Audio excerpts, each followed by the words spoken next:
Hi friends. So இன்றைக்கி நம்ம ஒரு சூப்பரான ஸ்பாட்டுக்கு தான் வந்திருக்கோம். இந்த ஸ்பாட் சென்னையில் சூப்பரான இடமா இருக்கும். ஸோ இந்த ஸ்பாட் எங்கே இருக்குன்னா குரோம்பேட் பல்லாவரத்தில் தான் இருக்குது.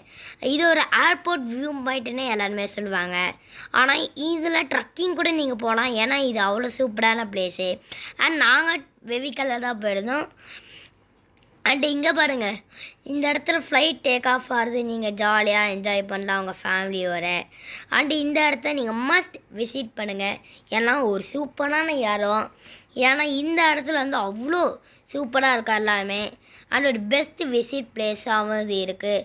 ஸோ நம்ம வீடு எவ்வளோ பெரிய வீடு, நம்ம ஏரியா எவ்வளோ பெரிய ஏரியான்னு நடிச்சிருப்பீங்க. ஆனால் இந்த இடத்துக்கு பார்த்திங்கன்னா எல்லாமே குட்டி குட்டியாக இருக்கும்.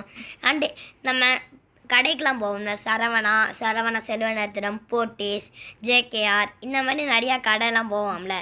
அந்த சென்னையில் இருக்க எல்லா கடையும் இங்கே நீங்கள் பார்த்தீங்கன்னா குட்டியாக தான் இருக்கும். அண்ட் பெரிய பெரிய வீடு நீங்கள் நடிச்சிருப்பீங்களா, அதெல்லாம் செம்ம குட்டியாக அந்த இடத்துல இருக்கும். அண்ட் இந்த இடத்துலேருந்து நீங்கள் பார்த்தீங்கன்னா பீச் செம்மையாக தெரியும். அண்ட் இது சூப்பரான கிளைம்பிங் பிளேஸ். அண்ட் இந்த இடத்துல எல்லாமே சூப்பராக இருக்கும்.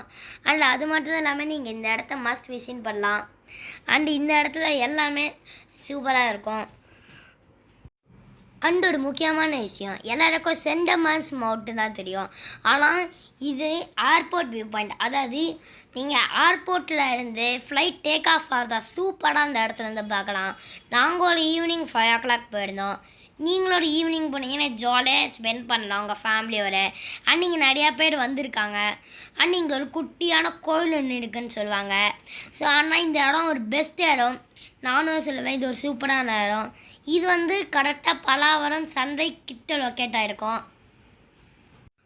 பல்லாவரம் சந்தை ரயில்வே கேட் நீங்கள் ஒரு 1/2 kilometer போனீங்கன்னா ஒரு ஹில்ஸ் மாதிரி ஆரம்பிக்கும். அந்த ஹில்ஸில் ஏறி வந்தீங்கன்னா நீங்கள் இந்த மவுண்டனுக்கு ஈஸியாக வந்துடலாம். அண்ட் இந்த மவுண்டனில் நீங்கள் கிளைம்ப் பண்ணி கூட வரலாம். வெவிக்கலில் வந்தால் கொஞ்சம் சீக்கிரமாக போகலாம். அதுக்கப்புறம் இல்லாமல் இந்த மவுண்டன்லேருந்து சூப்பராக ஜில்லுன்னு காற்றடிக்கும். இந்த மவுண்டனில் நீங்கள் ஜாலியாக என்ஜாய் பண்ணலாம் உங்கள் ஃபேமிலியோட ஃப்ரெண்ட்ஸ் கூட. அண்ட் இந்த மவுண்டனில் ஒரு ஈவினிங் டைமில் ஒரு பெரிய இடத்துல முருகனுக்காக விலை கட்டுவாங்களா. அந்த இடத்துக்கு நாங்கள் போனோம். பட் பயமாக இருந்ததுனால டக்குன்னு ரிட்டன் வந்துட்டோம். எங்களால் அந்த இடத்துல வீடியோ எடுக்க முடியல. அண்ட் இந்த இடத்துல நாங்கள் உங்களுக்கு ஒரு வீடியோ காமிக்கிறேன். இது அந்த ஏர்போர்ட்டு ஃப்ளைட்லாம் எடுக்க வீடியோ தான் இது. ஸோ இது நீங்கள் பார்த்துட்டு எப்படி இருக்குன்னு சொல்லுங்கள். அண்டு அங்கே பாருங்கள், அங்கே எல்லா ஃப்ளைட்டும் இங்கே தான் டேக் ஆஃப் ஆகும், இங்கே தான் டேக்கர் லேண்ட் ஆகும். ஸோ எல்லா ஃப்ளைட்டும் இங்கே தான் இதுவாகும். அண்ட் நீங்கள் இந்த இடத்துல பார்த்தீங்கன்னா செம ஜாலியாக நீங்கள் என்ஜாய் பண்ணலாம். அண்ட் இங்கே முருகன் வேல் இருந்தது. அந்த முருகன் வேலுக்கு 2 முருகன் வேலுக்கிட்ட கும்பிட்டு 2 பிக் எடுத்துட்டு நாங்கள் வீட்டுக்கு கிளம்பிட்டோம். அண்ட் இந்த இடத்த நீங்கள் மஸ்ட் விசிட் பண்ணோம். தேங்க்யூ, பாய்.